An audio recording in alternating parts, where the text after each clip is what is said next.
大丈夫ですって。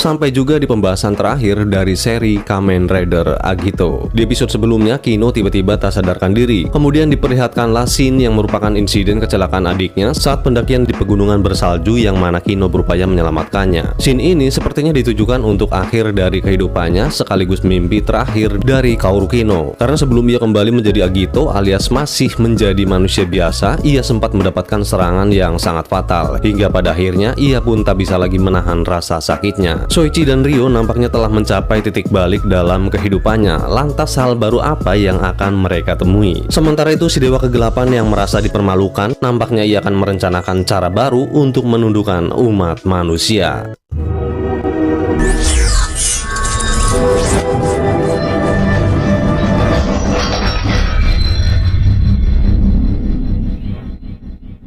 Sebulan telah berlalu semenjak pertarungan terakhir G3 Ick dan trio Agito. Usai pertarungan tersebut, rupanya insiden yang melibatkan Anon telah berhenti. Di sisi lain, mata Hikawa yang sebelumnya mengalami keburaman kini sudah pulih sepenuhnya. Mempertimbangkan kemungkinan punahnya Anon karena sampai saat ini tidak ada laporan kemunculannya, para eksekutif memutuskan untuk meninjau unit G3, yang mana operasional G3 unit akan diberhentikan dan masing-masing anggota akan mendapat tugas di bidang lainnya. Namun itu hanya untuk sementara waktu. Shoichi bersama Mana dan Taichi sedang merawat kebun. Taichi sampai keheranan kenapa Shoichi lebih bersemangat dari biasanya. Mana kemudian merespon bahwasanya ketika seseorang berhasil mengatasi masalahnya, maka ia akan lebih kuat dari sebelumnya. Namun hal itu tidak terjadi untuk orang-orang yang justru semakin melemah bahkan terpuruk ketika mendapat masalah. Sejatinya sebuah permasalahan yang datang jika disikapi dengan ketenangan dan selalu berpikir positif, maka masalah apapun itu dapat dijadikan sebuah landasan untuk melompat lebih tinggi hingga menjadi manusia yang lebih baik dan kuat dari sebelumnya. Karena jika ada awal dari persoalan, maka pasti ada akhirnya juga. Setelahnya Shoichi pergi berbelanja. Kemudian tak sengaja ia bertemu dengan seorang pria yang rupanya ia adalah guru Shoichi dahulu yang mengajarinya memasak di sekolah kuliner. Ia bernama Kuramoto Sensei. Shoichi pun kemudian diajak ke restoran miliknya. Semenjak ia memiliki restoran, kini Kuramoto Sensei tidak lagi mengajar kuliner karena tentu saja disibukkan dengan banyaknya pegawaian di restoran. Terkait berhentinya Shoichi di sekolah kuliner, saking banyaknya hal yang terjadi, ia tidak terlalu ingin menceritakannya. Kuramoto ternyata sangat peduli pada Shoichi karena Shoichi merupakan muridnya yang paling berbakat. Lalu ia menawarkan pada Shoichi untuk bekerja di restorannya. Shoichi yang memiliki keterampilan memasak, tentu saja ini kesempatan emas baginya untuk bisa mengeksplor kemampuannya. Dan kemudian Kuramoto mengenalkan Shoichi pada seorang wanita muda yang juga muridnya. Ia bernama Okamura Kana. Kok mirip banget si Doi ya?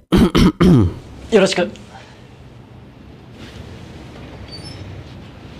Kuramoto membisikkan pada Shoichi bahwa Kana memiliki semangat kerja yang tinggi, namun ia tidak pandai bergaul alias introvert. Kehadiran Kana di restoran Okamura nampaknya membuat Shoichi penasaran dengannya hingga sekilas Shoichi melirik si Kana. Halah tai. Lanjut kita beralih ke Ryo yang sedang menuju ke bengkel langganannya untuk memperbaiki motornya. Setelahnya si bapak pemilik bengkel menawarkan pekerjaan paruh waktu pada Ryo karena belakangan ini terasa berat baginya jika bekerja di bengkel sendirian. Meski Ryo awalnya tidak yakin lantaran ia mengira si bapak tidak terlalu mengenali dirinya, namun karena si bapak ini bisa mengenal kepribadian seseorang dari motornya, yang mana Ryo memiliki keberanian serta semangat yang tinggi dan suka dengan kebebasan, maka seketika itu Ryo pun bersedia untuk bekerja dengannya. Sama halnya dengan Shoichi yang disandingkan dengan karakter wanita, rupanya Ryo juga mengalami hal yang sama, yang mana datang seorang wanita menaiki motor Kawasaki ZR 250 kalau tidak salah dengan stiker bergambar kalajengking di atas tangki motornya. Ia bernama Risa Mizuhara. Beralih ke si Dewa Kegelapan, terlihat ia menggerakkan salah satu bintang dari rasi bintang Scorpio, yaitu Antares, yang merupakan bintang super raksasa dalam galaksi Bima Sakti. Hal ini diketahui oleh tim pengamat antariksa. Lantas apa sebenarnya yang akan terjadi?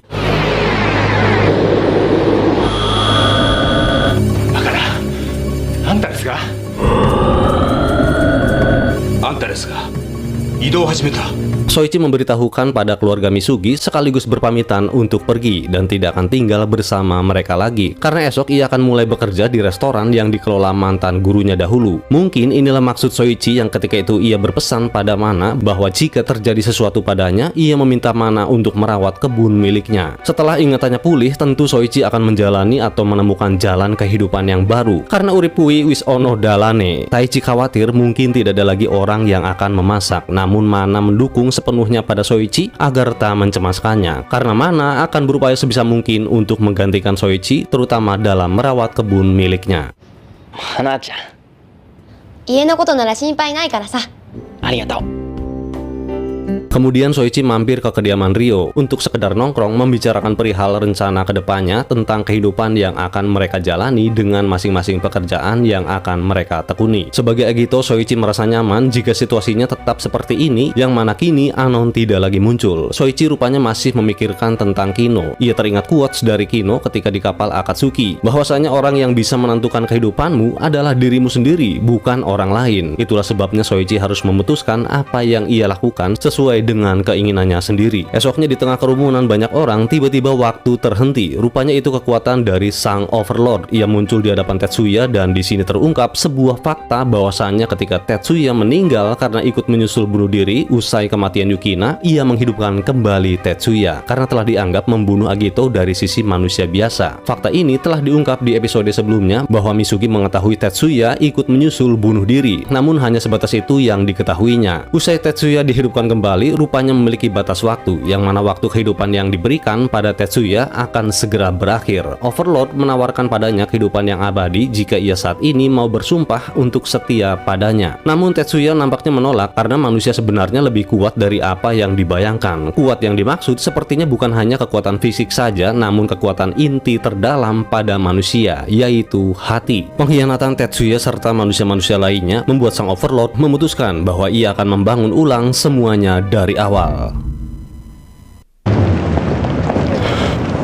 まさか。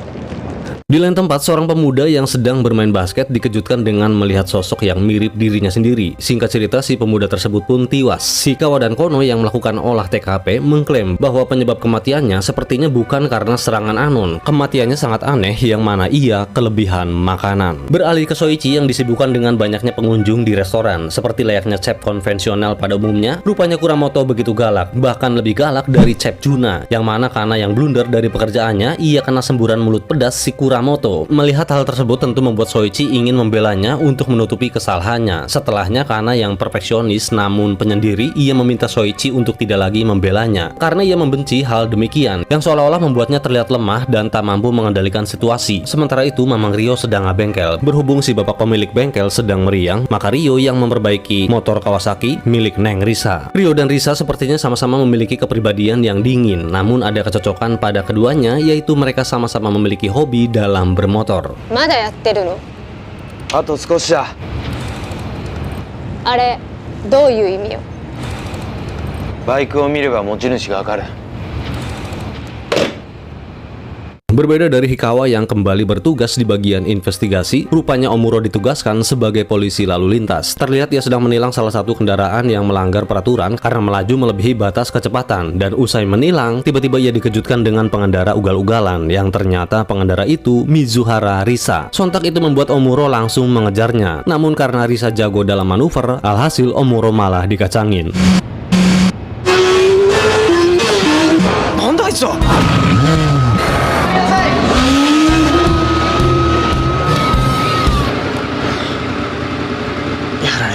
Malamnya seorang pria tak sengaja melihat sosok putih nan misterius di area pohon bambu. Dikiranya kuntilanak, ternyata bukan. Rupanya itu adalah cahaya dari dalam hutan. Karena penasaran, ia pun menuju pusat cahaya tersebut. Setibanya di sana, ternyata itu adalah si Overlord yang sedang turu. Kemudian muncul malaikat yang menjaga tubuhnya. Ia adalah El of the Wind, Anon tingkat atas dari jenis elang. Sontak si pria pun yang melihatnya langsung kabur. El nampaknya akan membunuh pria tersebut karena telah melihatnya. Dan tempat itu rupanya tempat suci yang tidak boleh disambangi sembarang manusia. Ryo yang usai ngabengkel secara kebetulan, ia melihat insiden pembunuhan yang dilakukan si El. Ryo pun kemudian bertransformasi dan pertarungan pun dimulai.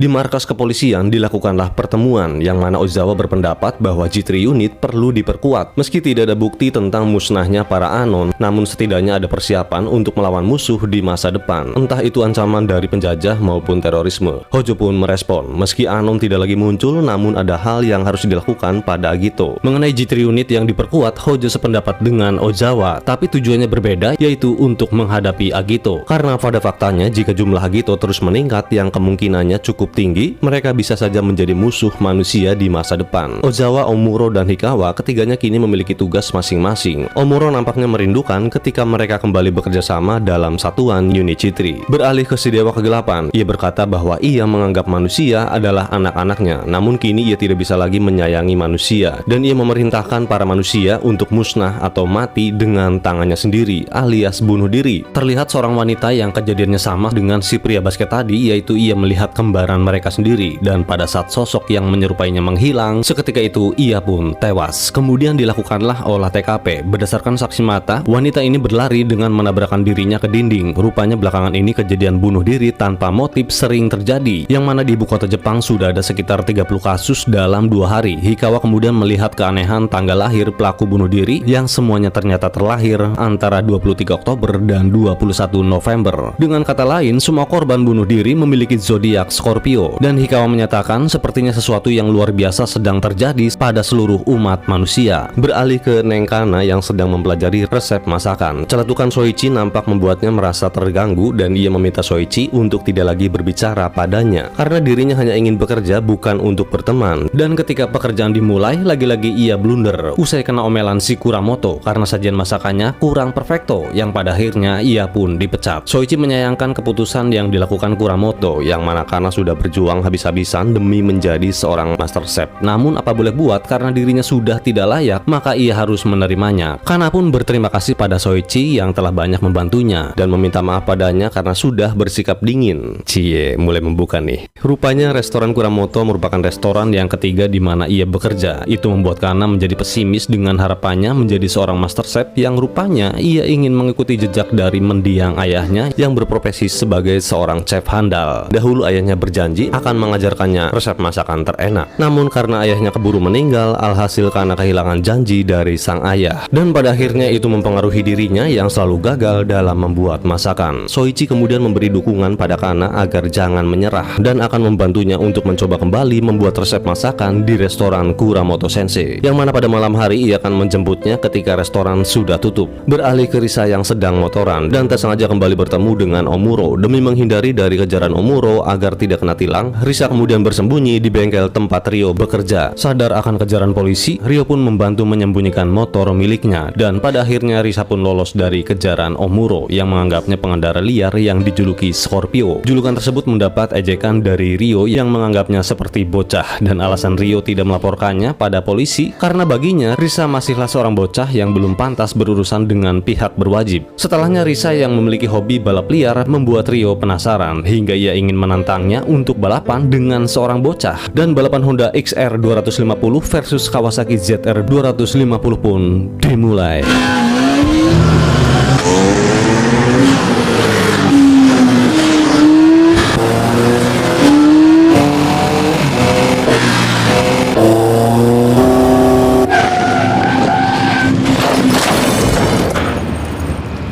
Rio memenangkan balapan tersebut. Sementara Risa melakukan pengereman mendadak ketika ada anak kecil menyeberang. Sontak itu membuat Rio harus menjatuhkannya. Setelahnya keduanya pun berbagi cerita. Risa mengagumi Rio sebagai pengendara yang dewasa, yang tidak egois, yang mengutamakan keselamatan orang lain. Sementara ia mengakui bahwa dirinya masihlah seorang bocah. Rupanya kebut-kebutan di jalan merupakan pelarian Risa dari masalah yang pernah menimpanya. Ternyata Risa dahulu seorang atlet lari yang menjanjikan, yang membuat semua orang berharap banyak padanya. Namun ketika ia mengalami cedera saat latihan. Seketika itu orang-orang yang mengenalnya seperti pelatih dan bahkan teman-teman satu timnya bersikap dingin padanya. Mendengar ceritanya, itu mengingatkan Ryo pada masa lalunya yang mana Ryo merasakan hal yang sama, yaitu sebuah pengkhianatan. Ryo berharap Risa bisa belajar dari pengalaman tersebut. Meskipun kini Risa kehilangan impiannya, setidaknya ia masih memiliki kehidupan walaupun tanpa sebuah mimpi. Karena meski bunga itu tidak bermimpi, namun bunga bisa mekar dan berkembang dengan menunjukkan keindahannya hingga menjadi pelengkap cantik rupa surga dunia. Mengetahui Risa memiliki masa lalu yang sama dengannya, nampaknya membuat Ryo tertarik padanya hingga ia menawarkan Risa untuk riding bersama pada malam harinya. Singkat cerita, malamnya seorang pria sedang mengganti ban mobilnya yang kempes, yang kebetulan berada di sekitar tempat keramat sang Overlord. Sama seperti pria sebelumnya, karena penasaran dengan cahaya misterius, ia pun menjadi sasaran CL hingga pergerakan CL dirasakan oleh Ryo dan Soichi yang usai bekerja. Alhasil mereka yang sama-sama memiliki janji dengan gebetannya harus menunda pertemuannya hingga si Neng Kana maupun Neng Risa mesti menunggu lama dan merasa gelisah dibuatnya. Namun mau bagaimana lagi, mereka harus melakukan pertarungan karena lanang sejati itu gelut.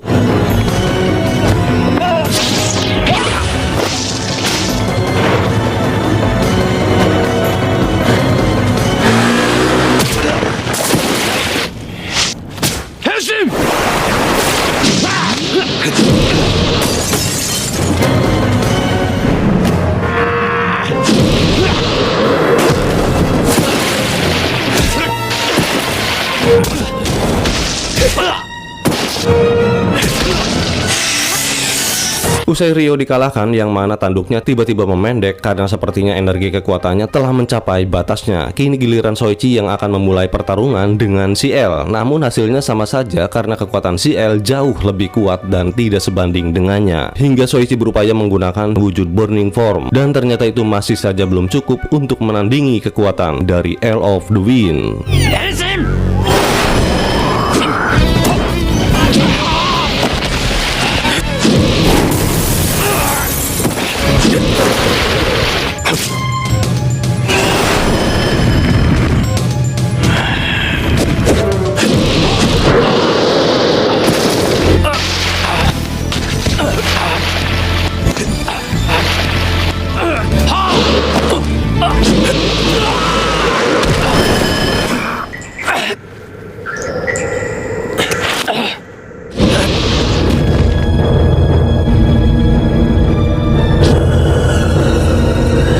Kemudian kembali menjaga tubuh sang Overlord. Sementara Soichi yang telah sadarkan diri, ia pun segera bergegas untuk menepati janjinya. Lokasi Ryo pingsan rupanya berbeda dengan Soichi. Itu membuat Soichi tidak mengetahuinya. Sama halnya dengan Soichi, Ryo juga bergegas untuk menemui gebetannya. Meski terluka parah, namun Ryo berhasil menepati janjinya dan tanpa kesalahpahaman. Namun dalam perjalanan, Ryo nampaknya tidak bisa lagi menahan rasa sakitnya, hingga pada akhirnya ia pun tipar. Sama halnya dengan Ryo yang memegang tanggung jawab dari kedua sisi, yaitu sisi sebagai Agito dan sebagai manusia biasa. Soichi pun berhasil menepati janjinya.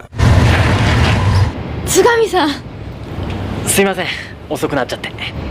やっぱり来てくれたんですね。 Sekali lagi atas dukungan Soichi karena mencoba kembali membuat resep masakan, dan hasilnya ternyata cukup memuaskan hingga Kuramoto Sensei yang dibujuk Soichi akhirnya mau memberikannya kesempatan pada Kana. Dan sama seperti Ryo, Soichi pun mengalami hal yang sama. Ia tidak bisa menahan rasa sakitnya.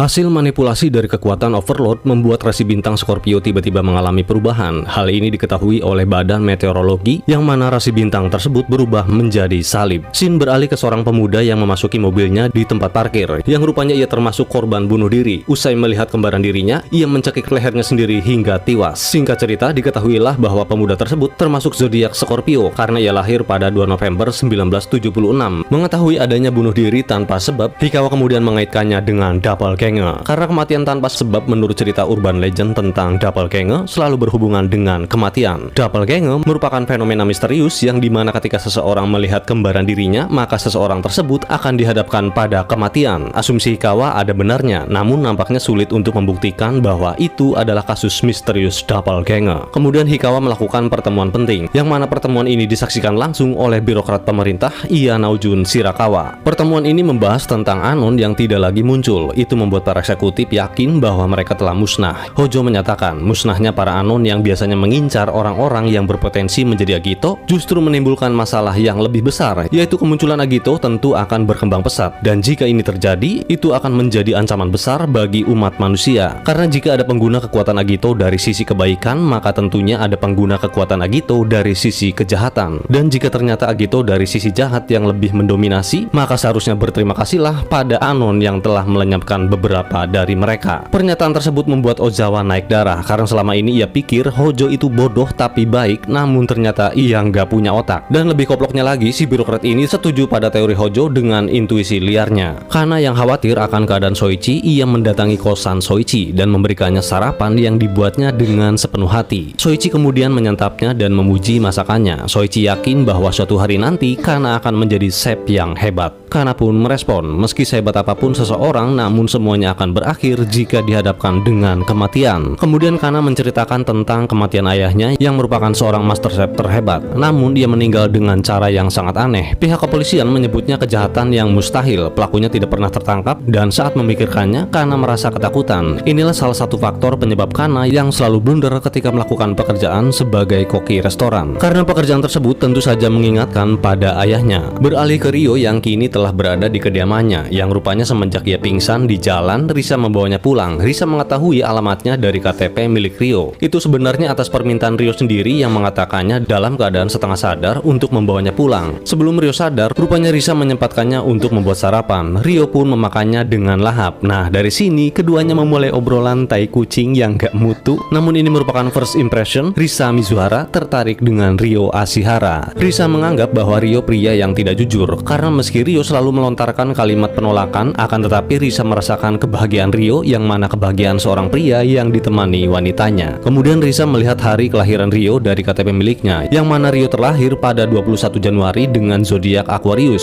Sifat kekanakan Risa membuatnya ingin merayakan hari kelahiran Ryo pada hari esok, yaitu 13 November, yang mana hari esok merupakan hari kelahiran Risa yang berzodiak Scorpio. Waduh, dan sebagai gantinya Risa meminta Ryo untuk merayakan ulang tahunnya di hari kelahiran Ryo. Jadi intinya tukaran. Meski Ryo menolak karena kekanakan, namun Risa tidak memperdulikannya. Mereka nampaknya tidak mengetahui adanya kasus bunuh diri yang melibatkan orang-orang berzodiak Scorpio. Di lain tempat, Tetsuya membaca sebuah koran yang memberitakan misteri kasus bunuh diri yang menggemparkan masyarakat. Tentu saja Tetsuya mengetahui bahwa ini pasti ulah si Overlord. Sementara itu Overlord mengeluarkan malaikat lainnya, ia L of the Ground. Kemudian Overlord mengatakan bahwa akhir dari semua ini semakin dekat, yang mana dirinya akan menghancurkan umat manusia dimulai dari orang yang berbintang Scorpio. Inilah mengapa dirinya menggerakkan rasi bintang Scorpio, yang kemudian ia mengambil posisi Turu, karena sepertinya pemusnahan umat manusia atau genosida membuatnya harus berkonsentrasi penuh, yang membuatnya rentan terhadap serangan, hingga ia meminta Elwin untuk menjaganya dan perlahan mengubah rasi bintang menjadi salib. Lantas kenapa harus demikian? Karena sepertinya salib sendiri memiliki arti penebusan dosa serta pengampunan. Maaf kalau salah. Jadi kemungkinan orang-orang yang memiliki zodiak Scorpio yang tewas karena bunuh diri, kematiannya akan diampuni dari segala dosa, karena kematian mereka seperti dipaksakan, yang mana dimanipulasi oleh kekuatan si Overlord. Sementara itu Elgron diperintahkan untuk menghabisi orang-orang yang memiliki benih Agito.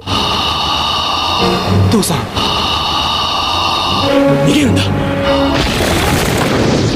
塵から生まれし者どもよ。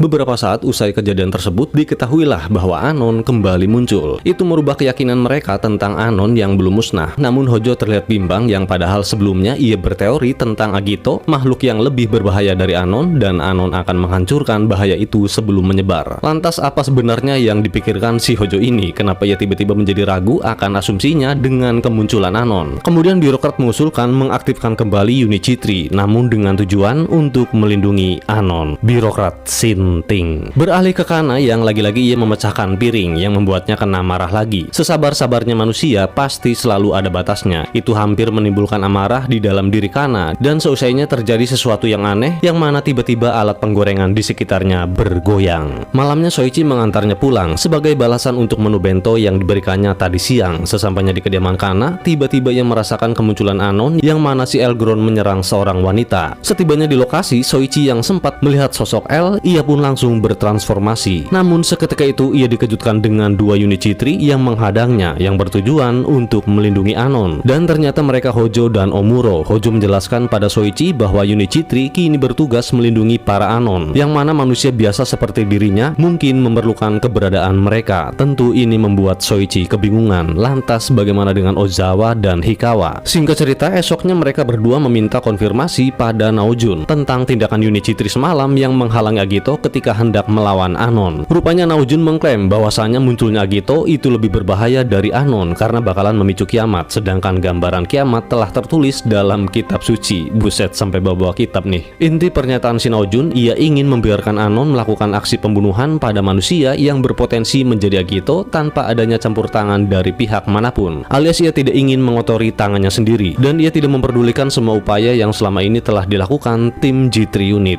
Ini orang minta dipacul kayaknya. Kemudian si anjing ini memberikan mutasi kerja pada Hikawa, yang mana Hikawa ditugaskan di Polsek Kagawa yang merupakan kampung halamannya. Sementara Ozawa tetap berada di kantor kepolisian pusat untuk mengembangkan senjata baru G3 unit. Namun Ozawa dengan tegas menolaknya karena ia tidak ingin membuat senjata yang akan digunakan untuk melindungi Anon. Beralih ke Ryo Ashihara, terlihat Risa mendatanginya ke bengkel untuk meminta janjinya merayakan ulang tahun. Namun Ryo selalu saja acuh padanya ketika si bapak pemilik bengkel menanyakan hubungan mereka berdua. Dengan gamblangnya Risa mengatakan bahwa mereka kini pacaran. Sontak itu membuat Ryo kaget dan tersipuh malu. Risa kemudian menawarkan padanya kue yang akan ia beli, coklat atau keju. Ryo berkata ia membenci keduanya. Namun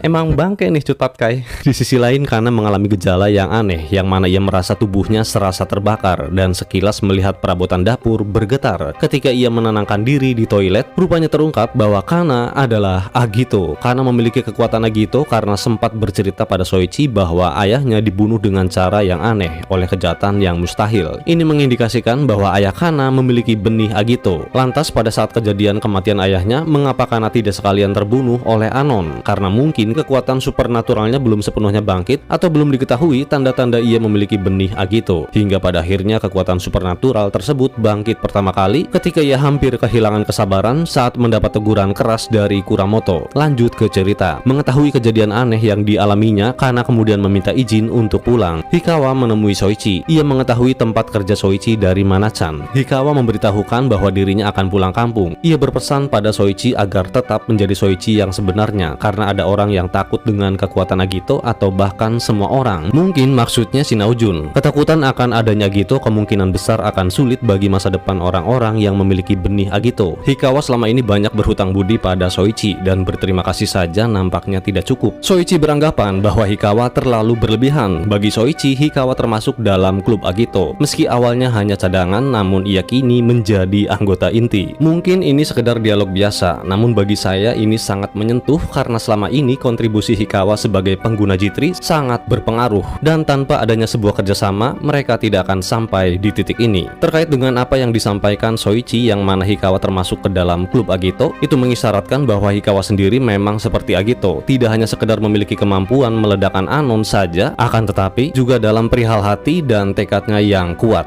Beralih ke Kana di kediamannya, yang mana kekuatan supernaturalnya semakin membuatnya ketakutan hingga menggerakkan beberapa skincare miliknya. Kemudian datang Soichi karena ia sempat mengetahui ada sesuatu yang terjadi pada Kana. Dan benar saja Kana sekilas berubah menjadi Agito. Usai mengalami perubahan, Kana kemudian pingsan. Mari beralih ke Neng Risa. Ia menemui peramal untuk menanyakan tentang hubungan dirinya dengan Ryo, apakah cocok atau tidak. Peramal tersebut menyatakan bahwa mereka berdua sangat-sangat cocok. Dan ketika Risa pergi, ekspresi peramal tersebut nampak menyiratkan sesuatu yang penuh dengan kesedihan. Aduh.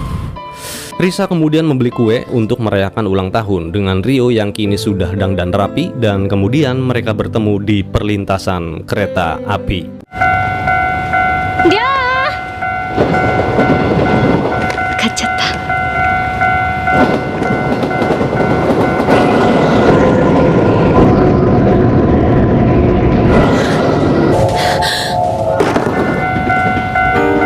Lisa!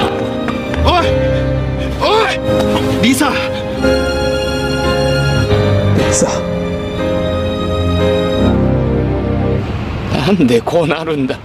Sungguh sangat disayangkan awal cerita cinta Ryo yang baru saja dimulai kini harus berakhir dalam sekejap. Ini karena Toshiki Ino selaku sang penulis skenario sekaligus majikan yang kejam yang menuntut Ryo untuk lebih menderita. Karena ingat, Risa pemilik zodiak Scorpio yang padahal karakter Risa ini telah berkembang, yang mana seri ini menekankan pentingnya konteks sosial dalam pengembangan karakter seseorang. Risa tewas usai melihat doppelganger dirinya yang mana ia menggigit lidahnya sendiri hingga putus. Itu terlihat pada mulutnya yang mengeluarkan darah. Benar kata Cut Patkai, dari dulu begitulah cinta, deritanya tiada akhir. Secara bersamaan, Elgron muncul membunuh korbannya. Ryo kemudian bertarung dengannya dan mengiranya bertanggung jawab atas kematian Risa. Putus asa dalam pertarungan, Ryo pun sampai meminta si El untuk mengakhiri hidupnya, yang kemudian membuatnya ditikam dan dibuang ke sungai.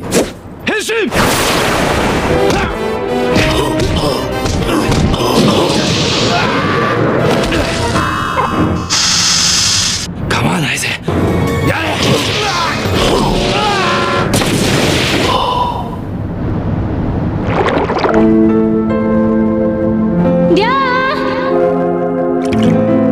Sementara itu, meski Hojo kini memegang kendali G3 unit sepenuhnya, kendati itu bukan keinginan pribadinya, ia hanya wadah dari keinginan umat manusia. Kemudian sama halnya dengan Hojo, Omuro pun tidak begitu yakin dengan tindakannya. Namun karena Hojo pernah menjadi sasaran serangan kekuatan supernatural milik Sakaki, terlebih ia mendapat mandat tugas secara langsung dari birokrat, maka tindakan yang sudah terlanjur dijalankan akan terus dilakukan. Karena yang sudah sadarkan diri, ia berupaya mengelabuhi Soichi, yang mana ia tiba-tiba kabur. Soichi kemudian mencarinya dan nampak Tetsuya melihat Soichi. Rupanya Soichi mendapati Kana yang akan bunuh diri. Kana merasa hidupnya sudah berakhir, yang mana Kana sama sekali tidak mengerti kejadian aneh yang dialami pada tubuhnya, dan ia berpikir untuk memilih bunuh diri. Ketakutan akan perubahan wujud ini sepertinya terkait dengan apa yang telah Hikawa sampaikan tadi, yaitu ketakutan yang dimiliki kebanyakan orang pada kekuatan Agito, entah itu orang biasa maupun orang yang memiliki benih Agito. Soichi berupaya menenangkan Kana. Saking takutnya Kana, itu malah membuatnya terjungkir. Tapi Soichi berhasil meraih tangan Kana, dan kemudian Kana meminta Soichi untuk melepaskan tangannya. Nah, scene ini sepertinya dibuat untuk menyamakan kematian Yukina. Seketika itu Soichi yang melihat sosok Yukina, di dalam benaknya ia berkata bahwa keputusan Yukina untuk bunuh diri itu salah, karena bunuh diri itu haram hukumnya, arwahnya bakal gentayangan dan gak akan diterima oleh Allah Subhanahu wa Ta'ala. Bagi Soichi, menjadi Agito sebenarnya be aja sih. Bahkan ia masih memiliki hari-hari yang menyenangkan layaknya manusia biasa, meskipun Agito tidak memiliki masa depan yang cerah, yang mana adanya manusia biasa yang takut akan kekuatan Agito yang diklaim jauh dari kemanusiaan hingga berupaya untuk menghancurkannya seperti yang Hikawa sampaikan. Namun Soichi yakin seburuk-buruknya Agito, mereka tetap memiliki kelemahan yang sama seperti manusia pada umumnya, yaitu hatinya. Perbedaannya, mereka hanya memiliki kekuatan spesial saja, dan jika suatu saat nanti bakalan muncul Agito yang jahat, atau katakanlah dalam tanda kutip oknum Agito, kejahatannya bukan pengaruh dari kekuatannya, namun karena hatinya yang lemah yang tak mampu mengendalikan dirinya. Tepat ketika Soichi hendak kehilangan Kana, sebuah tangan tak terduga muncul untuk membantu. Ia adalah Tetsuya atau Soichi Sugami yang asli, yang mana ia sempat melihat Soichi ketika mencari Kana, dan kini kedua Soichi bekerja sama untuk menarik Kana kembali beralih ke bandara, yang mana scene memperlihatkan perpisahan Hikawa dan Ozawa. Meski sulit bagi Hikawa untuk pergi, namun ia harus mematuhi aturan dari atasan untuk penugasan di kampung halamannya.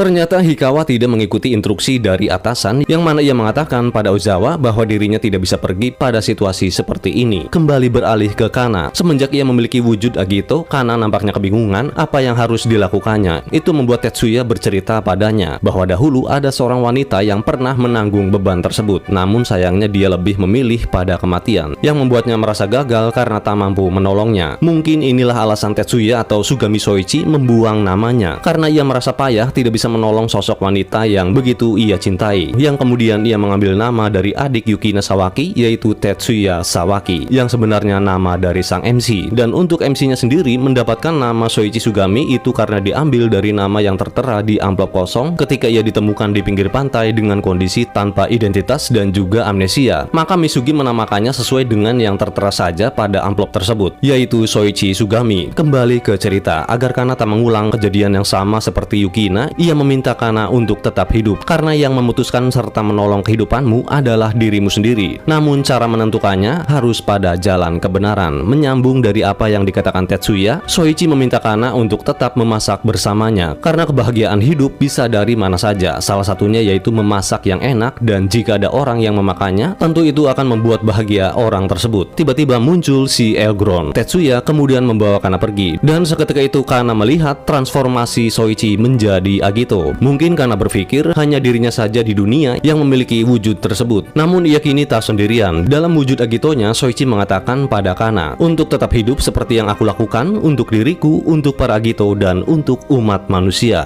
Tim G3 unit yang kini hanya dioperasikan Hojo dan Omuro mendapat laporan kemunculan Agito. Dengan segera mereka pun meluncur. Sementara Soichi sedang dalam pertarungan. Karena kewalahan, Soichi pun mengambil bentuk pembakaran, namun hasilnya sama saja. Hingga pada akhirnya ia memanfaatkan sinar matahari untuk meningkatkan lagi kekuatannya, yaitu dengan wujud Shining Form.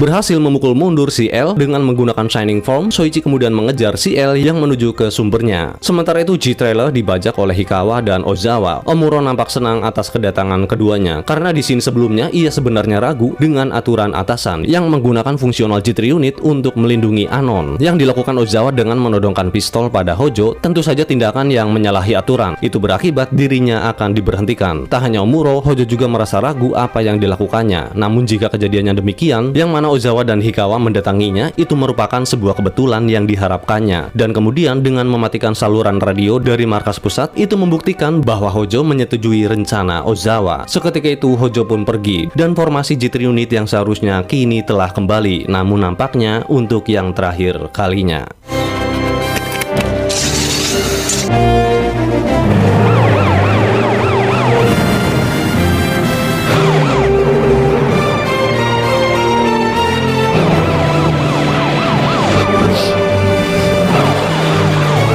Usai dikalahkan, rupanya Ryo terbawa arus hingga kini dirinya terdampar di pinggir pantai. Di sisi lain, Mana mendapati sayuran di kebun Soichi yang dirawatnya menjadi layu. Setibanya di hadapan sang Overlord, Elgron yang hampir mati diberikan kekuatan tambahan yang membuatnya semakin kuat dari sebelumnya. Kemudian ia kembali bertarung dengan Agito yang masih dalam bentuk Shining. Dengan peningkatan kekuatannya, ia berhasil mematahkan senjata Shining Caliber. Ditambah lagi munculnya si Elwin, itu membuat Soichi kewalahan hingga ia kehilangan transformasinya.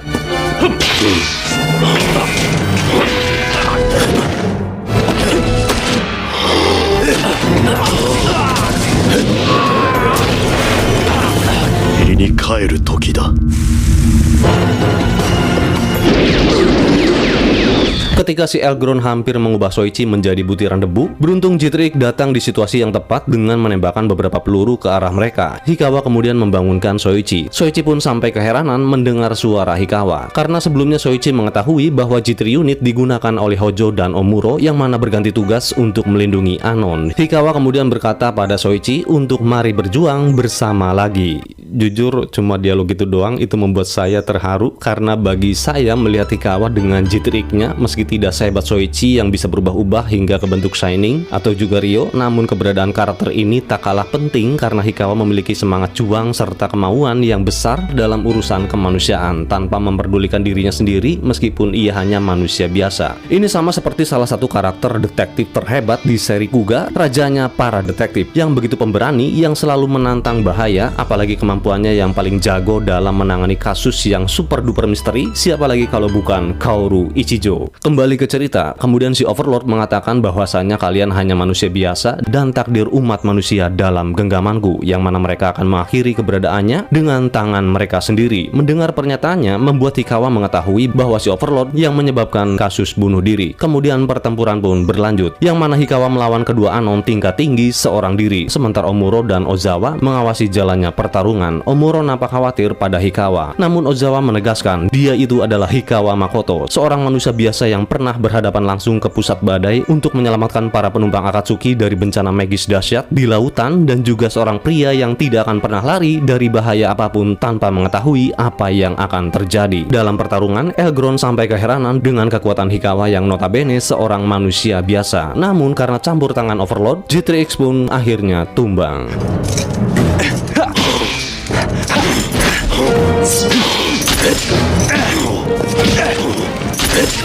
なぜこれほどの力を。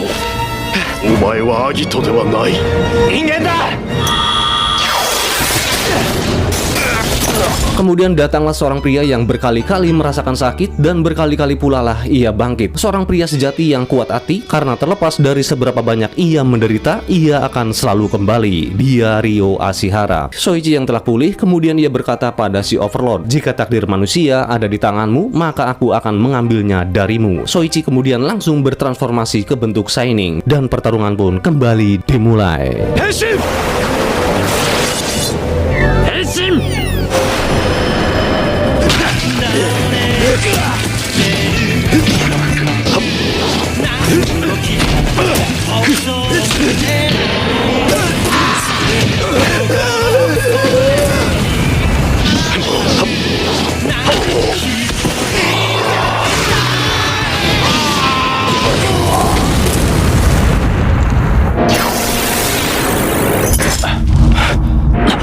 Usai para L dimusnahkan, Overlord yang berubah menjadi bulatan energi terbang meninggalkan tempat tersebut. Namun itu masih dalam jangkauan Soichi, yang mana ia menyerangnya dengan Rider Kick Shining Form hingga terjadi sebuah ledakan dahsyat di langit. Di sisi lain, Mana menyadari apa yang terjadi pada Soichi. Ia pun menyaksikan langit tiba-tiba mendung tapi ora udan, dan nampak banyaknya butiran cahaya terjatuh dari langit. Naniをするつもりだ、Tsugami!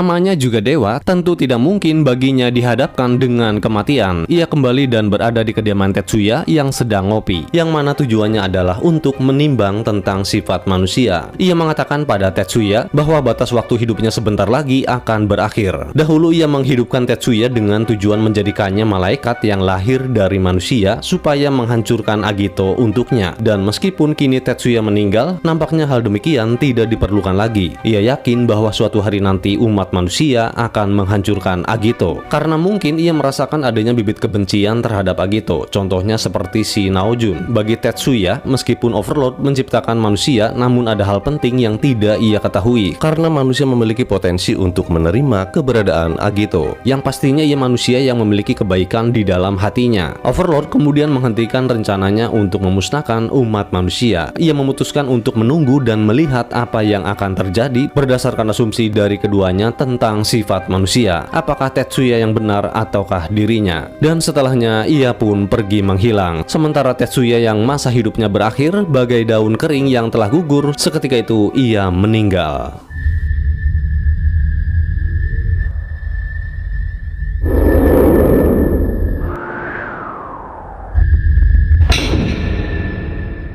Satu tahun kemudian, Omuro menjadi kepala unit G5 yang baru dibentuk. Widih, ia mengajarkan pada juniornya tentang pengabdian dari mentornya terdahulu, yaitu Hikawa Makoto dan Ozawa Sumiko.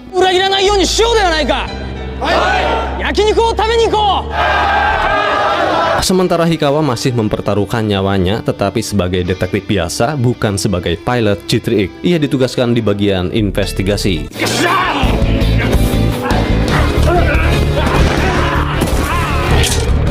Ozawa berhenti dari kepolisian. Ia kini seorang profesor yang mengajar sebagai dosen di Universitas London. Usai mengabari Hikawa, kemudian Ozawa bersiap menuju ruang kelas untuk mengajar. Dan tiba-tiba ia dikejutkan dengan Toru Hojo yang dengan belak-belakan Hojo menyatakan perasaannya bahwa ia jatuh cinta pada Ozawa. Namun itu hanya bercanda. Ia pergi ke London untuk menangani sebuah kasus hingga ia kepikiran untuk mampir dan menyapa Ozawa. Kemudian seperti biasa mereka selalu saja saling ejek dan memperdebatkan sesuatu yang sebenarnya nggak penting, hingga pada akhirnya Ozawa menyudahi obrolan tersebut dan seketika itu si anjir nyengir. Terlepas benar atau tidaknya jika mereka ini saling mencintai, namun di beberapa episode sebelumnya sebenarnya memang banyak sekali gimmick dari si Hojo ini yang seakan-akan menunjukkan bahwa dirinya memang menaruh harapan pada Ozawa. Salah satu contohnya pada saat Ozawa begitu semangat ketika pertama kali mengetahui bahwa Soichi adalah Agito. Di sini Hojo terlihat muram, yang mana seharusnya Ozawa memuji Hojo atas upayanya mengungkap sosok Agito. Namun Ozawa tidak melakukannya. Dan juga ketika Hojo merasakan keraguan saat si Naojun memutuskan menggunakan G3 untuk melindungi Anon berdasarkan asumsi darinya. Keraguan tersebut muncul mungkin karena Ozawa sempat marah padanya, yang pada akhirnya membuat Hojo menyetujui tindakan Ozawa dan Hikawa yang membajak G3 unit. Beralih ke keluarga Misugi, Mana sedang belajar bersama Koji. Taichi yang lapar, terlebih hari mulai menjelang malam, mereka pun memutuskan untuk pergi ke restoran. Sementara itu Ryo menemukan seekor anak anjing liar yang kemudian ia membawanya pergi bersamanya. Lantas apakah yang hanya seekor anak anjing saja bakal mati? Entahlah. Setibanya keluarga Misugi di restoran, rupanya pemilik restoran tersebut adalah Soichi Sugami. Di beberapa episode sebelumnya, Soichi seringkali menyebut bahwa dirinya ingin membuat klub Agito. Dan sepertinya harapan tersebut telah terwujud, yang mana orang-orang yang datang ke restorannya tak hanya manusia biasa, namun orang-orang yang memiliki benih Agito juga. Finally, Soichi kini memiliki tempat yang benar-benar bisa disebut rumah. Tempat di mana ia merasa memiliki peran di dunia ini, yaitu sebagai pemilik restoran Agito. いらっしゃいました。さあこちらどうぞ。小一スペシャル。もし私もかしこまりました。